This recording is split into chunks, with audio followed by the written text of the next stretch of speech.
It's 12 o'clock in Frisco, Texas, and it's time for Smoker Broker Radio with Robert Mesh, a.k.a. the Smoker Broker. Robert is the owner of Small World Realty and has employed hundreds of real estate agents in his 17-year career. He has instructed and mentored over 10,000 real estate agents at the highly acclaimed Champions School of Real Estate and is considered an expert in Texas residential realty. Robert is also an advocate of true entrepreneurial spirit and has helped many to transition from corporate America into the world of self-employment. And now live from the studio to your world, the Smoker Broker. Hey, welcome to Smoker Broker. I'm Robert Mesh, and I am the guy they call Smoker Broker. Hope everybody's doing well. Happy whatever day it is that you watch this. Most of our stuff is on archive, but hope everybody is doing well. You know, I do go by Smoker Broker, and we do typically make this about real estate, but we are coming off the World Championship this past weekend. So that was something that is a little, I guess, better or quite kind of cool for us because we don't do that very often.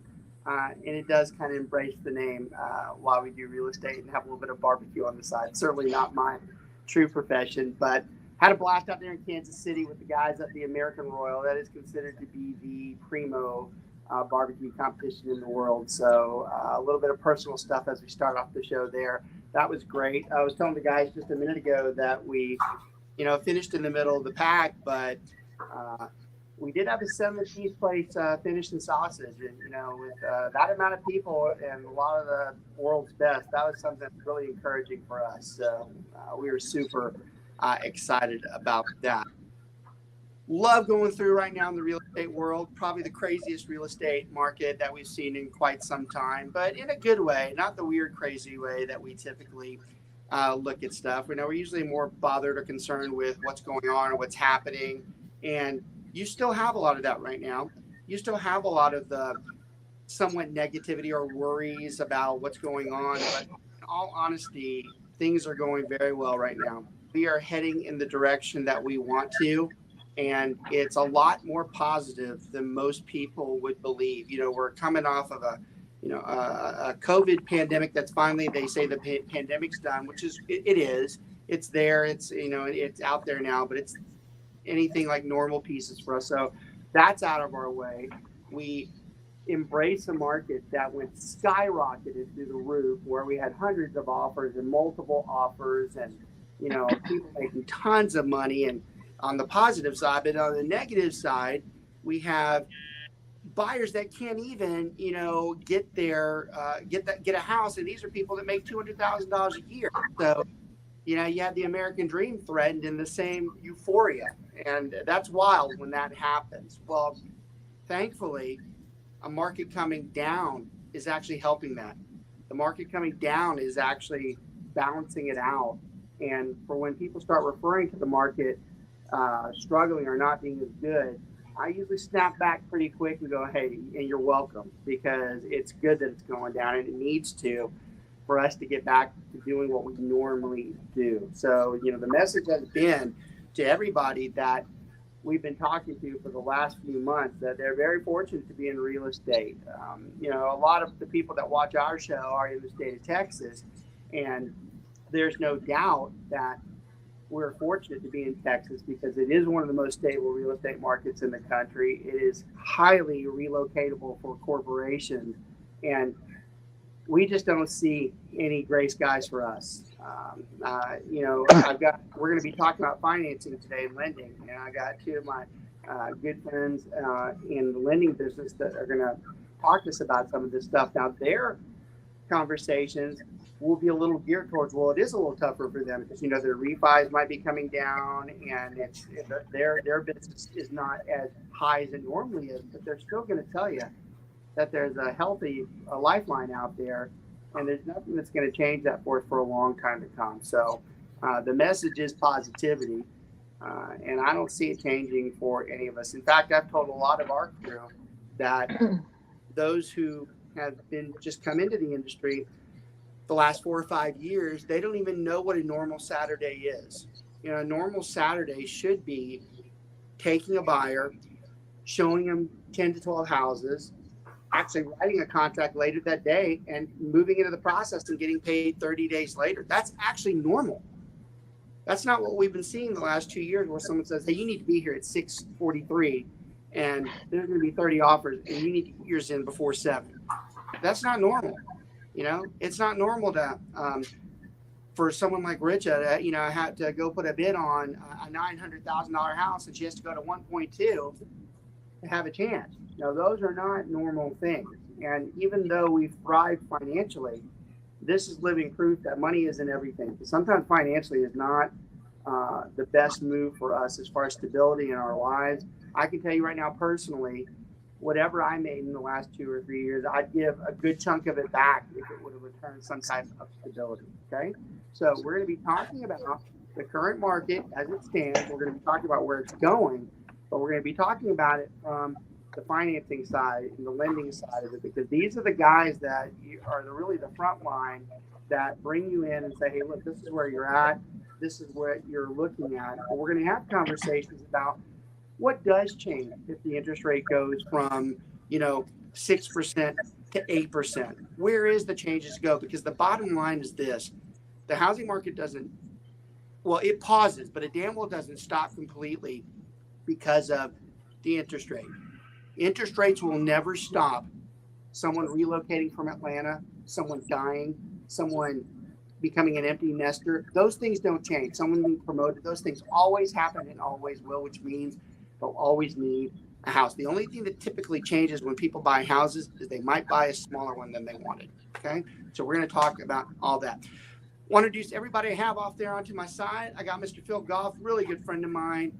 One of the lending buddies. Both these guys have changed companies recently, so I'm going to let them tell what their companies are, because I can't remember either. Got my good buddy down there, Clint Richie. He too is, I guess fairly new with a new company. Both these guys have been doing this a long time. They're super sharp. They are personal friends of our families in our actual SWR group. So we're happy to have them. And then I always bring 2 of my crew on. I can't do the show by myself. In fact, they're usually a lot better at it than I am. It's great to have Richa. Richa's been with me for a long time. She's a long dear friend. She's super smart. Love to have her on the show. I'm so glad she was able to make some time today. So Richa, good seeing you. And then I got my good friend over there, Jaimie McCarthy, who has been just a real bright spot for us in an agent that has come on board. We get a lot of agents that come from other brokerages in other areas, or whether they're brand new, but a lot of them at times don't necessarily thrive the way they want to or the way that we want them to.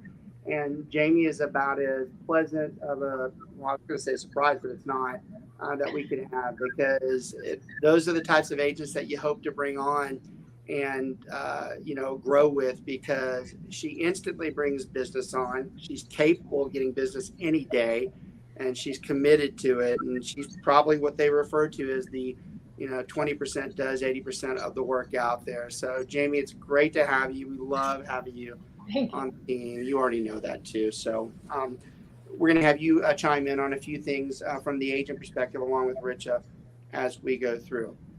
Clint, start us off. Tell him where you work, tell him how long you've been doing it, all that good stuff. You've done that before. Yeah. So thanks, Robert. I'm actually with the same group of guys that I've been with for probably 11 years. The company's name is Click and Close Mortgage. Previously, we were actually Mid-America Mortgage, but Right. we're still the same spot. Our owner, Jeff Bodie, decided that he wanted to sell the retail division, or a great majority of the retail division. And with the sale, he sold the name Mid-America. So at the time, we already had a title company named Click and Close.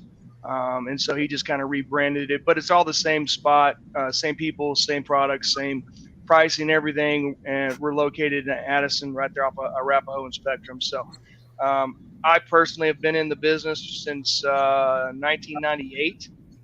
I'm kind of dating myself. Yeah, I'm there too. So. Yeah. So I grew up in a house full of realtors, actually. So I've seen it from all sides. And I do think, and Phil probably can kind of corroborate this portion of it, is I think this is a perfect opportunity for not only realtors, but mortgage professionals, because the true mortgage professionals that have been in the business for a long time know how to be proactive and generate business, not just wait for stuff to fall out of the trees. Is really going to be rewarded, because you're going to see more and more market share as the some of the thinning out of the ranks per se, where some realtors fall out, some of the lenders fall out. You're constantly hearing big corporate lenders are letting go with a quite a few of their staff, and so they're going to go into other industries. And so the people that have been in it for a while got a good book of business, but more importantly are constantly out prospecting your way out of situations like this, are just going to be rewarded, because you're going to get more and more market share. And this is actually where the cream rises to the top, because when I first got in the business, one of my mentors was Barry Habib. And Barry Habib was always, hey, you're the mortgage professional, treat yourself as such. And not only just, provide, products and pricing and things of that nature, but also, educate your clients in regards to why it's important to, refinance, or why it's important to, do a, cash out and pay off credit cards, and why it's important to, do a 15-year term, or, depending on what their long-term range goals are. So those type of folks that have a wealth of knowledge in the industry, that are, true mortgage professionals, just like real estate professionals, I think we're going to come out big on the end of this. So.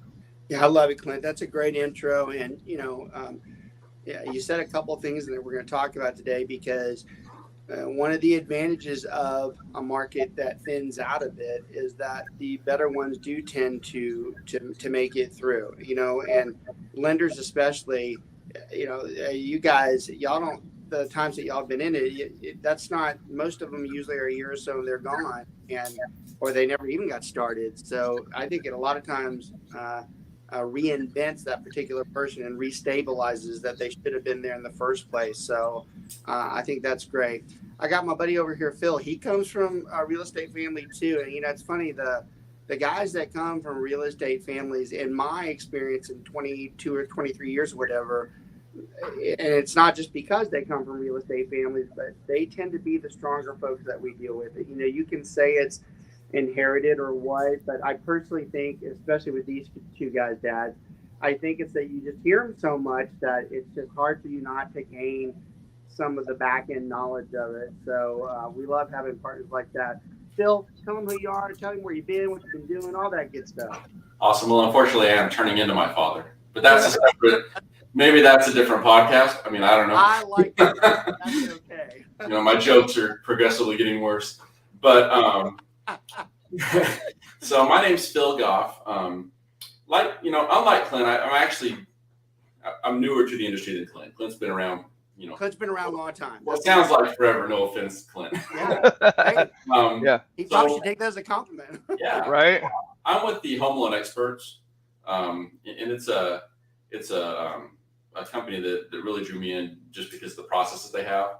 I've been in the business about 3 years, but what makes, I think, me unique is that I'm one class away from having a master's in accounting. I was an accountant for 13 years. We share something in common. Yeah. So, prior to doing lending, I was a controller of an oil and gas company. My perspective is maybe different than a lot of other loan officers, and I'm finding that is very helpful.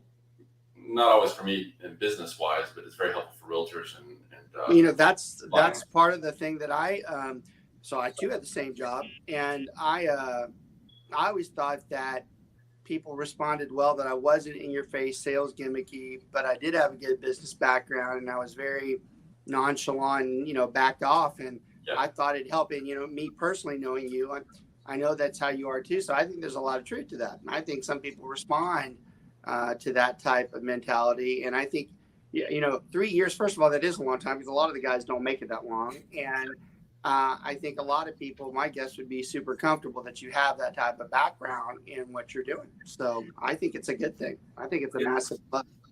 Yeah, it's very relevant for right now. And it hones back to what Clint said about educating your client. And I think a lot of loan officers that came in the real high time, that they don't necessarily know what they're doing. And they haven't taken the time to really think about economics. why is things happening that are happening? What can you do? What should you do? What should you be evaluating?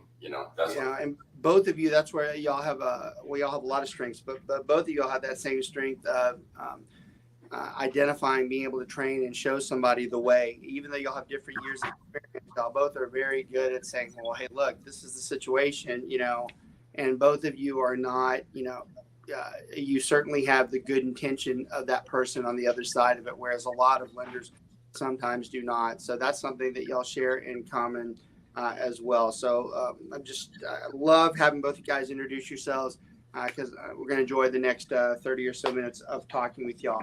Basic conversation, and it should be easier for y'all, but when we have a lot of our core focused audience are agents in the first to fifth year, and we always tell everybody that we don't expect them to be experts in lending. If that was the case, we'd make them go get the stupid license.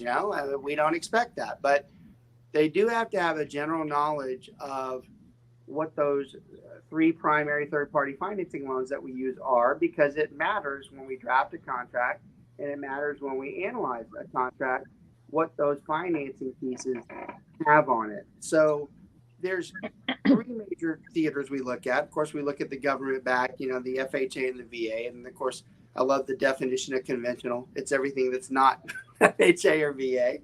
But those are the choices we're giving most of the people out there. So, Phil, we'll start with you and we'll go backwards since we went that way last time. Your general conversation when someone says, well, what loan should I have? You have it prepared, you do hey, look, which is best for you? What is it that you start them off with? And then a generic explanation if they say, well, what about this or what about that?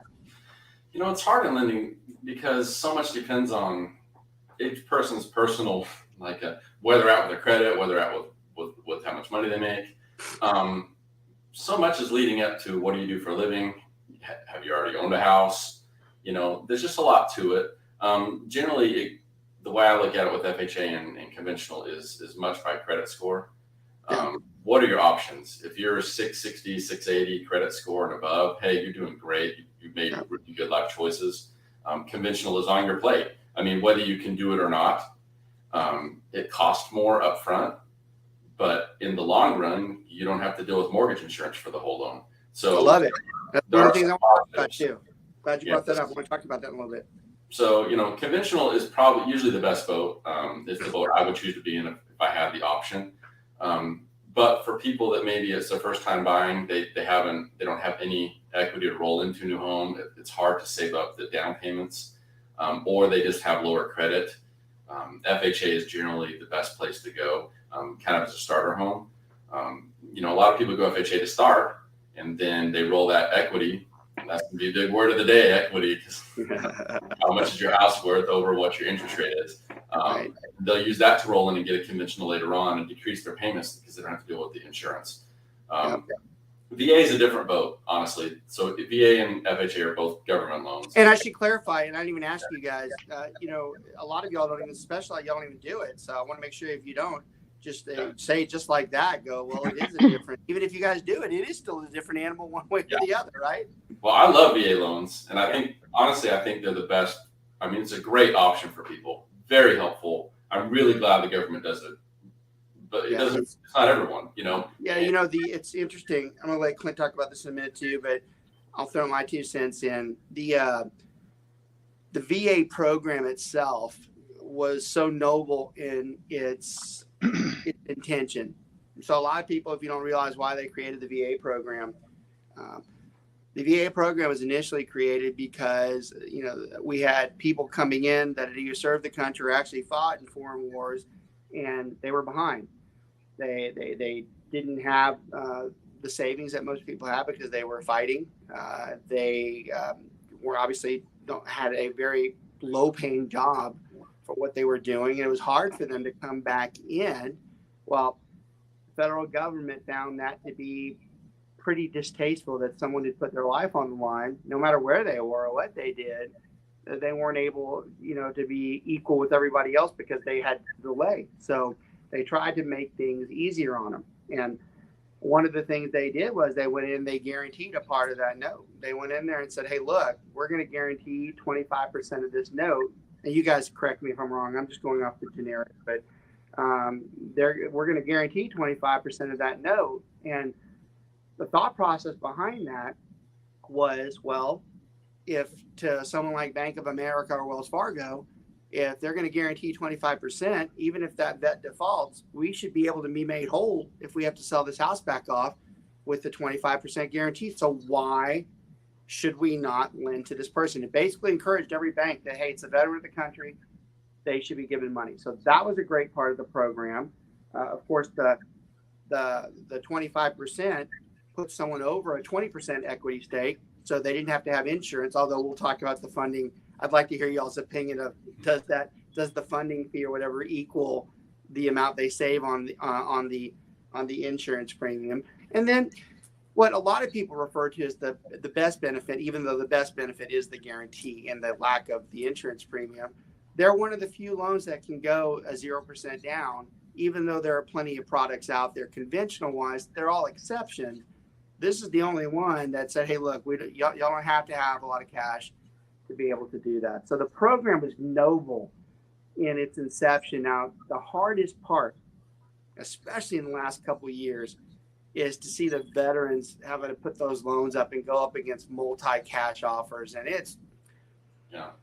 that's been the hardest what's right to do here, because I think even the people that went with the cash offers, I think it was tough on them because they were like, God, I don't want to do that to that other person. So Clint, kind of back in the way and talk about those government loans too. You've done this for a long time. You know the ins and outs of those government loans, why they're there, the goods and the bads. Talk a little bit about that, and then I'm going to let Richa and Jaimie join in on with what they think. So I concur with Phil. If you're a veteran, the VA loan is the best loan out there, period. No ifs, ands, or buts about it.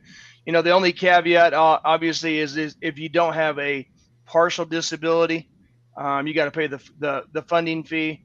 But the benefit relative to a conventional loan is it's 100% financing, and more importantly, it's more in line with the FHA rates, right? FHA rates are typically lower than a conventional rate.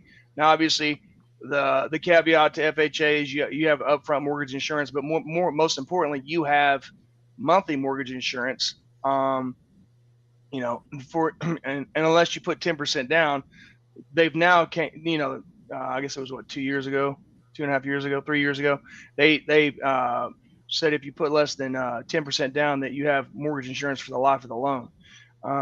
So stop you on that. I want to ask you, do you guys know what I've been kicking my head trying to figure out why'd they do that? What was the purpose of it? I mean, why would they make it harder for somebody? Well, so it started back in, we've had a carryover effect per se. So obviously we had the mortgage crisis in 2008, 2009, and there was a lot of homes that went into foreclosure. And so what happened was Ginnie Mae, who backs the government loans, FHA and VA, and Fannie Mae and Freddie Mac, they had an abundance of inventory that they basically had to take losses on. Obviously they lost billions of dollars. And so as with anything with the government, it took a little bit for them to realize the totality of how much money was lost. And so they basically tried to lower their risk moving forward, because that's the best explanation I've heard. They couldn't afford to take any more. They couldn't afford to take any more risks while they were still trying to get pennies on the dollar for all the houses that basically got dumped back into their laps, where people just walked away.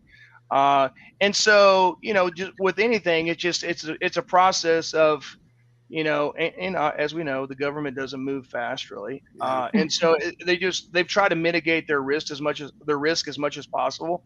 And typically, Phil can confirm this, is when you're dealing with someone that's an FHA borrower, you're dealing with, I'm not going to say marginal credit, but lesser credit than a conventional borrower. So that in itself has more risk. and they have some bumps and bruises on their credit, maybe a medical collection or something. And so from an investor standpoint, it would be just like you, Robert.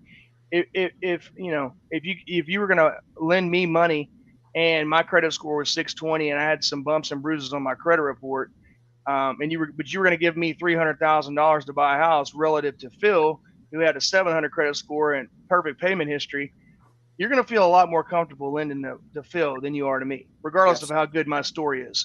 And so, it's just a way for the investor to lessen risk per se, because at the end of the day, what people have to realize is, this isn't a nonprofit business, right? Fannie Mae, Ginnie Mae, Freddie Mac, they're in it to make money, and more importantly, they're in it to sell, to buy these mortgage-backed securities on Wall Street. And if they're not performing, then that's when rates really start going up. I wanted to talk about the kind of the same thing I did with the VA, the purpose of the FHA. And for those of you who are watching, a lot of times it's a talk show and we're talking blah blah blah, but you really should be paying attention, because we're trying to make a couple of big points for you here. We're trying to establish why that VA note was created, and now we're going to basically say why the FHA note was created, because it's interesting too. So the United States government, they backed an FHA note by insuring it, not guaranteeing it. So it's two separate things that they do. Now, I think a lot of people would argue that the VA motion of the government is a lot more favorable than the insuring, because the government is basically making you pay for their insurance. But here's the reason why that FHA loan was created. And it's brilliant too. A ways back, they started realizing that there were a lot of people in this country who made decent money, had good credit scores, no late charges or anything like that, no late hits on their credit or anything, and they just had a lot of debt. And they're like, well, because of the debt ratio, they just wouldn't let them have it.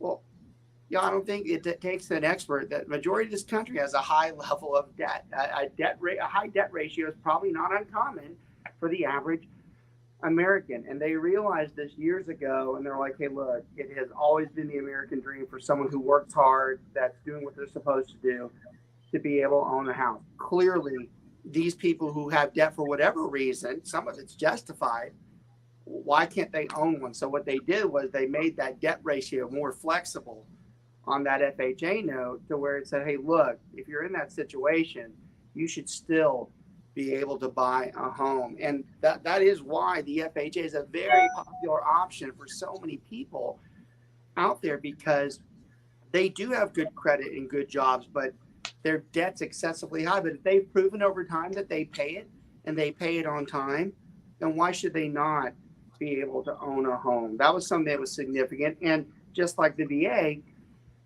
most people point to the FHA. The reason why it's so advantageous for a buyer is that it's the lowest down payment. It's like a 3.5% down payment. But the truth is, the real great part, just like the VA note, is the quiet one. It's the fact that there's a higher debt ratio out there, and it allows more people to purchase a home. So I want to bring in my guys on those conversations, because it comes into their play. And I'm going to let Richa handle the conventional side. I'm going to let Jaimie, you and I are going to talk about the FHA side in a real general format. You've done this long enough to know that if you've got a buyer that is going to purchase a home and they fit the FHA requirement where it's better for them to be FHA, but they could go conventional if they want to. You and I both know that if we're going to go put that offer, that conventional one looks better than the FHA, right? Yeah, absolutely, every time. Yeah. And, we're especially in this market. Yeah. Well, then let's talk about what we've seen. Do we think that in the last 4 years or so, the FHA loan had a real good chance to be chosen? Well, in all of my transactions in the last 2 years, I've never seen FHA come across. That's a good way to answer that. So look, she's been in for that amount of time, and I love her answer there, because she didn't answer it the way I thought. She answered it better.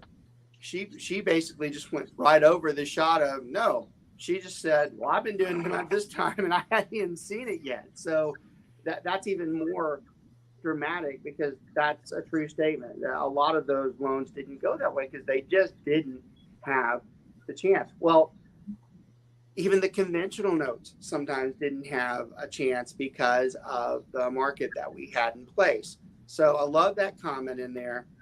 You know, Jaimie, we want them to have FHA if that's what they want. We want them to have a lower down payment if it's capable. But a lot of times that's the back end knowledge that we have to have when we go back and talk to Phil or Clint.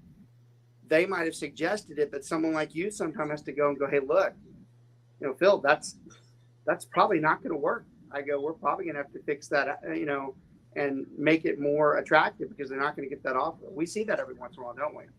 There's just too many variables that I think sometimes a new home buyer or an inexperienced lender, or sometimes inexperienced real estate agent don't account for. There are so many moving parts in the ability for a client to purchase a home, and like having a trifecta team that is working, right? Your lender, your real estate agent, the title company, everybody needs to know exactly what they're doing to make sure that the ease for that transaction, which is a tall there. order, right? For all three. Which is a very tall order, right? That requires 3 people to have really high integrity in their jobs and truly have the servant's mentality to be an advocate for your client. I love it. I right? love that. So comment. it's not about just, okay, yeah, if an FHA loan is going to get accepted or a conventional, yes. But the reasoning behind it is generally, as with any government funded anything, any policy, there is just so much more red tape. There is a lot of pushback, and there's a lot of boxes that you have to check that feel very, what's the word? I got it. And I know where you're going with it. It's like, okay, well, I can't move box A to B until C to D is in. And like, there's just too many. I'm like, no, that's not my job. I can only check off the box for box A. So you brought up a good point. You know, I want to talk to you and Jaimie about this. Well, that causes time delays, and Absolutely. literally the biggest thing in real estate, time is of the essence. I mean, that should be plastered on everybody's head. That applies for lenders, that applies for title companies, that applies for real estate agents. Right. When it comes, and if time can't be on my side because I have a bunch of red tape for my client to have to go through as a lender, right, I'm losing out, and which is why an FHA loan sometimes doesn't get chosen. Bill, it's unfortunate. Those government restrict those loans. Are the restrictions, in fact, a little tougher than the conventional note? I want a generic comment. Is the FHA and VA appraisals inspection process, are they tougher than a conventional? Absolutely. For sure. Yeah. Okay. Hey, so absolutely. I was gonna. Y'all both said it at the same time. Yeah. No, I was gonna say that's the why real estate agent is not lying, guys. The people that give you the money are telling you the truth. It is it's difficult, not impossible. It's difficult, but again, if you have people that have been in the business and have experienced the multitude of cycles, and you guys have said both in your homes, seen the real estate transaction part of it, right? Like the agent transaction part of it, it helps. It brings a symbiotic relationship. This is a moving, living, breathing organism that needs to be pushed across the finish line. It's breathing, all right. Clint, what are some of those terrible things that we start seeing in those restrictions that can cause us? Well, let me go back to what Richa was saying, which is 100% accurate in that. And it's more important when you're a prospective buyer or seller that you align yourself with a realtor that has a team of people, i.e. a lender per se, that they can communicate back and forth. So example, with every one of my realtor partners that I work with, we talk about, the actual property itself and what are the, for example, is it a rural property? Does it have a well and septic? We had one just pop up the other day is, hey, can we write this? Is this going to be a farm and ranch loan, or can we write this on a 1-to-4 contract? And so, and then more importantly, the lender and the realtor have to be on the same page and communicate all throughout the transaction before, so that when you go back to your client, you're on the same page and both of you guys are saying the same things, right? And because clients want the assurity to know that, okay, I'm not only am I dealing with a real estate expert, but I'm dealing with a lending expert, and they're on the same page. And so, because trust is built with small kept promises, right? Yep. So if we're all on the same page, this is going to make that client feel more comfortable throughout the transaction. But back to what you were saying, some of the hiccups on FHA and VA are, and typically VA is a little bit more stringent because they're still a little antiquated in some of their policies, I i.e. love that word. I love, because that is a true statement, and it's usually the only negative thing I refer to the VA, and I say the same thing. It's a little antiquated. Yeah. So, obviously when the VA program was originated, it was back in, probably the, late 50s, early 60s. And so a lot of it was, we were still painting the houses with lead-based paint. So they put something out there in regards to if there's any chip paint, right? Doesn't matter. And this is still true to this day, that it has to not only be scraped, but it has to be completely scraped, sealed, and repainted. Well, I don't know. I'm not a house building expert or a painting expert, but I would be pretty safe to say that we haven't used lead-based paint in probably 20 years. So, that's kind of antiquated. Wait, that's a great. So I have a personal thing. You're right. That's actually one of the biggest points I'm trying to make. So we teach people that they have to fill out this lead-based paint addendum, which is another piece of paperwork in a transaction that already has too much paperwork. I've done it for 22 years now. I do not remember one out of the 4,000 that I've done myself. God forbid the amount my team's done. I don't remember one that ever said, yes, I have it. Yes, I have had it. But never. So there has to be some CYA situations here. No, I mean, that's it's. CYA. And again, and I think it's CYA for both people, right? It's not just for the lender; it's also for the homeowner, right? Like, okay, then I am not moving into a housing health hazard that is going to jeopardize. And most people generally, she's right. Purchasing homes. Y'all are right. You know what I want though? I want a lightning disclosure. I want a lightning disclosure that says I can get struck by lightning today in the sun. I mean, that's what this shit's almost on. It's almost like, hey, or that your inspection is only valid for that one day. Yeah. If the roof falls off the next day, it is not on the inspector. Yeah. Or we're in North Texas and there's a hail disclosure if your house gets hit with hail. So how far are we off from that? I mean, seriously. Yeah. I mean, God. It's a little crazy. The other part it's a deep murky tunnel that I don't think anybody wants to go down. Yeah, and the other one that's antiquated that VA does is they require a termite inspection, right? Yeah. I mean, it's a little more practical than the lead-based paint thing, but it's like everyone. That's a big problem here in Texas. Well, so I have a question, and just to show you, I expertise in this material, but I have to remind myself too. Is the seller still paying for the WDI, or are they not? I don't even know anymore. No, they're not. No. Okay. No, the borrower has got to pay for it. Okay, that's good. So those are the two big things. FHA, and Phil, correct me if I'm wrong, FHA is a little bit more lenient. The main thing that they say is the house just has to be habitable. Okay, and so habitable meaning it's a very a standard. Yeah, what a standard. Yeah, as if anybody in North Texas or in Texas period is going to buy a house that's not habitable, right? Habitable meaning by whom? Raccoons or? That's exactly what they look at. Is there species on the carpet? Is there a hole in the roof? I mean, any exposed wires, any broken windows, any missing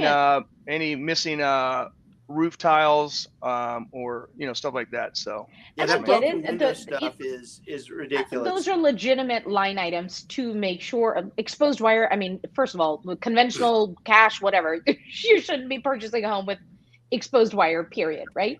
But again, there has to be some formal way to document these line items to make sure that, okay, if something does go wrong in the future, we can come back and fall back and look at it like, hey, the house was in XYZ condition, and is there fraud, or did the seller lie, or, what happened? And there has to, I don't disagree that these line items have to be there, but some of them are there and they feel like painful red tape. And what's happening is that the entire reason that you created the FHA and VA loan, the intent or the goodwill, some of it gets lost because then that person is just feels so burnt out by the end of that look, process. you're right. So I'll give you an example. One of the worst ones that I ever saw was in Flower Mound, which those of you who watch across Texas, Flower Mound's a large northern suburb of Dallas, Fort Worth. I saw a house that is on a third of an acre, and the house went VA, inspected fine, but the VA appraiser comes back and says, hey, look, the shed window is going to have to be fixed. I go, that decrepit piece of shit back there in the corner that's like a third of an acre away that has nothing to do with the house that nobody's been into because they're scared because it's haunted, that you want that window to be fixed for this loan to go? That's ridiculous. That stuff there, that's where Rich is right. Well, she's almost always right, but that where she's really right. That's so ridiculous that ends up. And that's where you get into it with these, these appraisers sometimes. You kind of shrug your shoulders and go, you can't tell me that that's how you define that piece of the rule on the inspection. Phil, how they get pretty subjective on some of those things, don't they? So, oddly enough, back in my day before I went to accounting school, I was a residential appraiser. Oh, great. So, what have you not done? Phil, it feels like you're a jack of all trades. And I've dealt with 401ks. I work for Fidelity Investments. Phil, I forgot that. If you have time, and it's okay if you don't, we're doing, as soon as we end this one, our 12 o'clock is appraisals, and the appraiser I had couldn't make it. So if you want to, you can come on that one. If you can't, don't worry about it. But I got a hot minute, but I can give some generic answers along with just what I see in lending too. But I did, and so sure, I'm fine to do that. What I'll say about the FHA is they're much harder on the appraiser.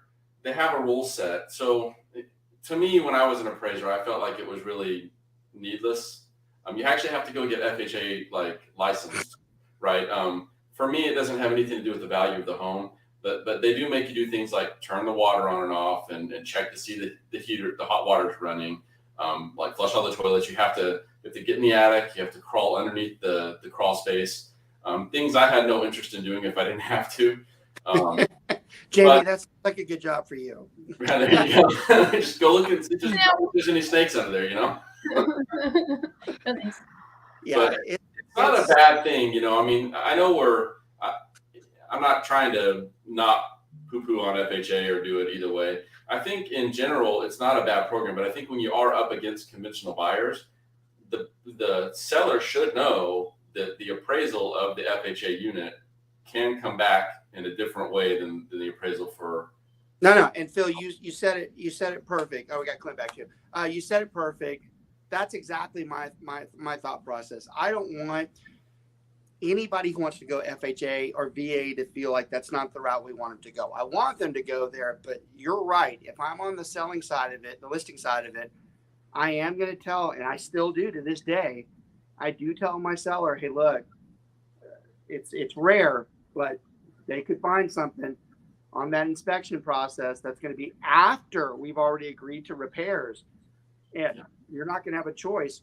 You're going to have to fix it. It's rare. It doesn't happen. At your cost.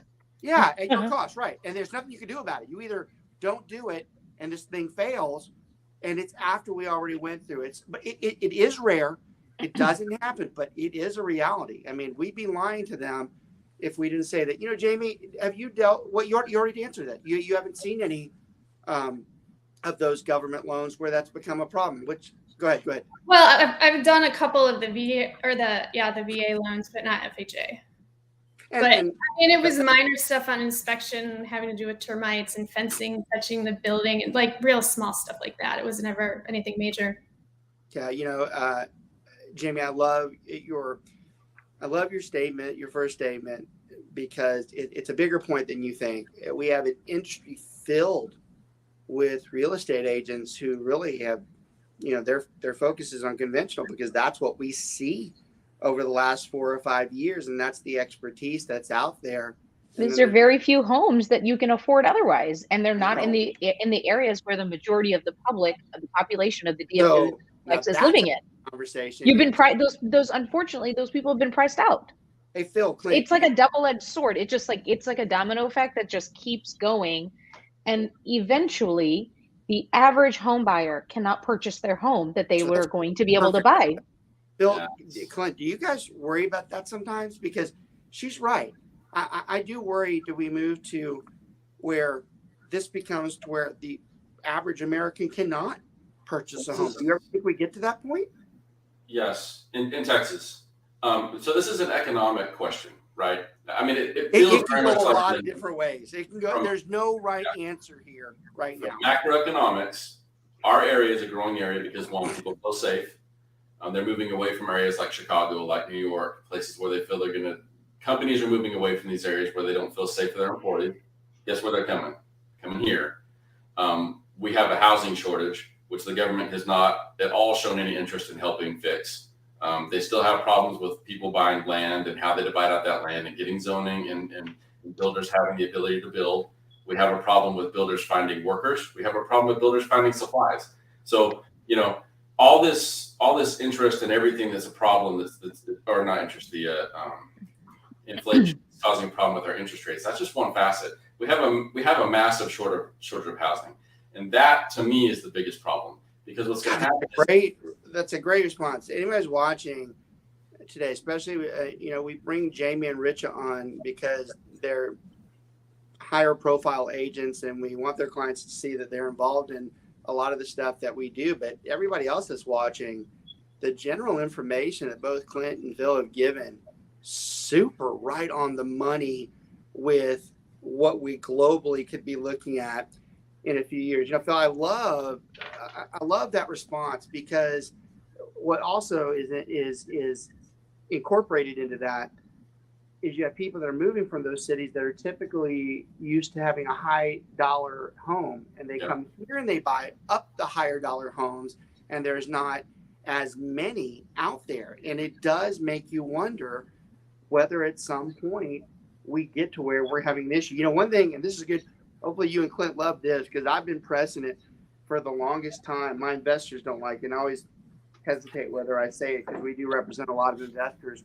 But this past year, this is the first time in my career where I ever wrote political officials and I said, hey, look, if you guys don't stick your hands in this, it's going to get out of hand. One of the things I think is desperately needed, and this is a good endorsement for y'all. I think they ought to go to the HUD system to where they start saying, hey, look, for the first 30 days, it has to be an owner occupant and they should have first choice. And if they can't buy it, then the conventional and the investor, not the conventional, the cash investor comes in. I actually think they need to push those cash investors off to secure what most people can afford. Because if they don't, if you look at all those homes like those places like Orchard and all the other ones that are buying homes because of cash, that's going to get out. You're going to get to where 5 people are able to purchase homes, and that's not the way it was designed. Yeah, but the amount of companies, the amount of corporations that do these type of large, like REIT or whatever type investments, right? Those companies coming in here and buying entire swaths of neighborhoods. That's my point. How are you going to stop that, right? Well, you can stop the bleeding. You can stop them by saying cash. You stop them by saying cash is 20 days later. That's how you stop it. I know I'm right. HUD did it. HUD did it because they were having that problem on the investment side. When they were selling off their home, they'd have an investor go in there, and the whole purpose was to give it to a first-time home buyer. But they had investors go in there, so they said, no, you have to wait 20 days. They really need to bring it the whole way through. Well, and then to go back to the origination of the FHA that you were talking about, right? The initial inception came about after the Great Depression, right? There was a huge lull in the American population and their ability to be able to function. Right. So that's when it came about. Right. That's when HUD created the FHA portion of it. Right. Because prior to that, it was these massive down payments and these huge balloon payments that people were paying off previously. That's not the case anymore. But again, the government saw the need for lenders to feel like, OK, they're going to be insured in making loans. So then, incentivizing them to make more loans to more people. Interest rates were lower, so more people were incentivized to purchase, right? So it was a way to boost the economy, to get things going. It was to jumpstart, the little paddles that you use in in a heart attack case, right? Well, that's what I Yes. love. So it worked. Yeah. But yes, some version of that. Maybe you're right. We're not in a Great Depression. Knock on wood. Hopefully, we don't get to any version of that. Like that would be very, very sad for Gary Keller, people's livelihoods. Yeah. Gary Keller has been very voiceful about the government's primary tools with their monetary policy and how strong they are. And he's also been on the record for stating that, and I thought this was a brilliant statement, that inflation is the greatest threat to any democracy, because it truly is. It's what erases the middle and the lower class and Completely. Completely obliterates them, because they're the ones that feel the pinch. That's right. Right. Think about a four-member home, right? Parents and 2 kids home, right? Like they're middle America, or no, you got it. Middle America and like low-income homes. A gallon of milk cannot go from $3 to $6 a gallon. That affects their bottom line. So they cannot afford to provide that type of basic level nutrition, right? If you're having to do penny pinching between, I'm talking basic goods. I'm not talking, the frivolous Gouda cheeses of the world. I'm talking milk, bread, fruit, vegetables, meat. Staples. When you go eat, staples of survival.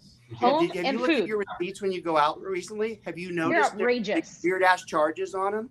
That you go next time you go somewhere, read the receipt and watch. There'll be some type of weird charge. If you ask them, they'll be like, "Oh, hey, look, that's to compensate for the supply chain." I mean, there is at some point. Okay, well, and the unnecessary forcing me, like when you get to pick the tip option, 45%. Why would I pay you 45% to do your job?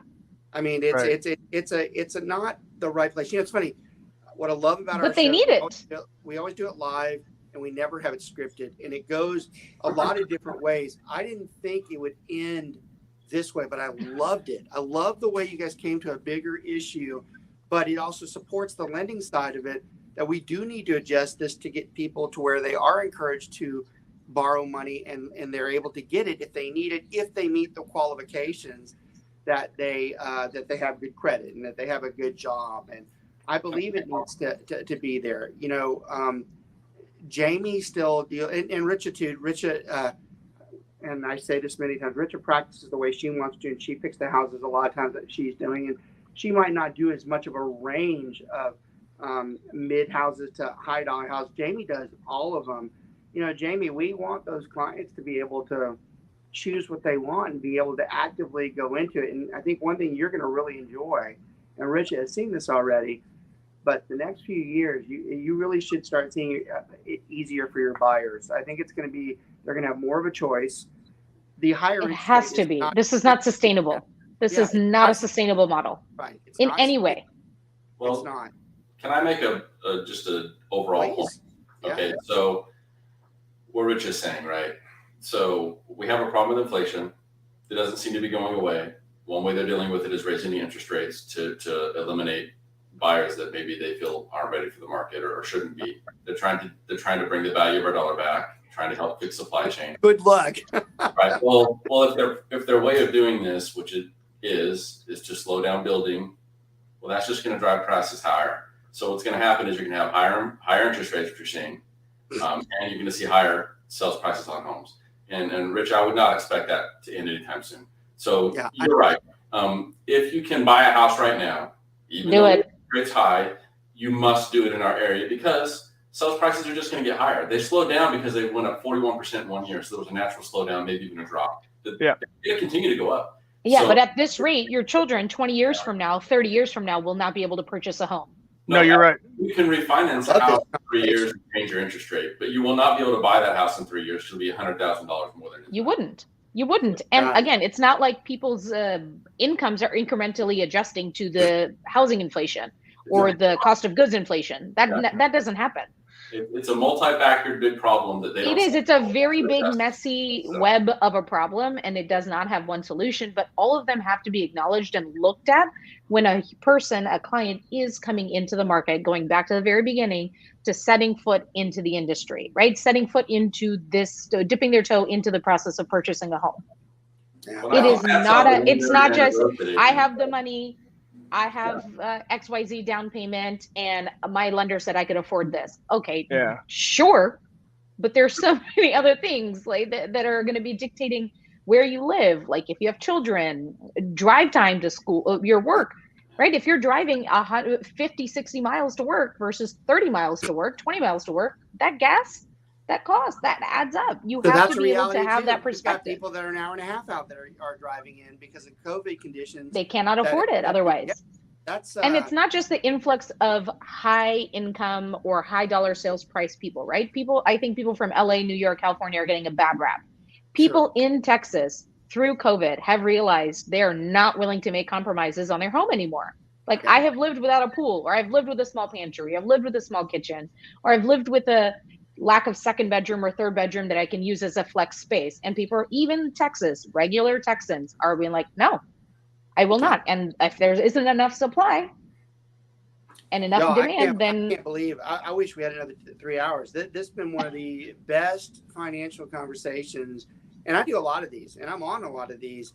This has been one of the best financial conversations I've seen in a long time. So I'm going to kind of wrap things up with a couple summaries. One, anybody who watches, if they're watching for Jaimie or Richa, it should be obvious their level of competence in what they're doing and what they're surrounded by, and that you're in good hands with these people. Plus, that's why we started bringing. Richa's always been a co-host, but we started a few months ago bringing people like Jaimie on because we want to highlight our agents and say, hey, look, this one's someone who you're lucky if you got him. So I'm glad that both of you guys made the time. Phil and Clint, your knowledge, God, it just I'd be lying if I didn't say I'm just super impressed by the dialogue. I did not think it was going to go that route. I thought it'd be more basic, and I'd have been happy with that. But I really, when I send this one out, I'm probably going to label it, hey, look, this is something you really probably want to watch from a generic finance standpoint. Before we go, I want both you guys just repeat your contact, your name and your contact information. When I post the show, I'll put it on there too. But I want both of y'all to do it, and then I'm going to tell everybody goodbye. Okay? Phil, go ahead first. Okay. So my email address is insane, but my name is Phil Goff. I work for the Home Loan Experts. So my email is phil.goff, Goff, at thehomeloanexpert.com. Okay. Number, cell? Yes, my cell phone is 325-267-0433, and call me at any time. Okay. That is a good agent that is willing to lend out his cell phone number to have people text you. I got to pay my bills too. I got inflation in my house also. Clint, go ahead and give me yours too, buddy. Yeah, it's Clint Ritchie with, and that's Richey. And that's with, I'm with Click and Close Mortgage. That's CLICK, the letter N, Close Mortgage. My email is clint.ritchie@clickandclose.com. Or you can just go to richiemortgageteam.com, and all my info is on there. And I do also use my cell because you got to be available, 972-679-1028. Yeah, I want to thank everybody. Like I said, that's a great informative show, well beyond what I would have thought. And honestly, there are some shows we do, I'm like, well, that's what was expected. But there are others that I'm like, that's fantastic. So great job. Look, I want to thank everybody out there for watching. As already said, this is one that you probably not only want to watch for yourself, but say, hey, look, you should share it and say, you guys should watch this if you're having some understanding issues with what is currently going on. So thanks for watching. We appreciate the constant dedication to the show. We will be back next week with a new topic. Phil, did you get the second link when I sent earlier, or did I only give you the one? I've only got one, but go ahead and send it through. And I'm going to send you the other one so you come back at 12. Gary, I'll see you.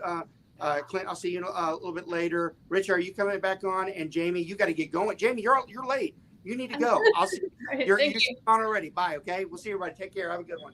All right. Bye.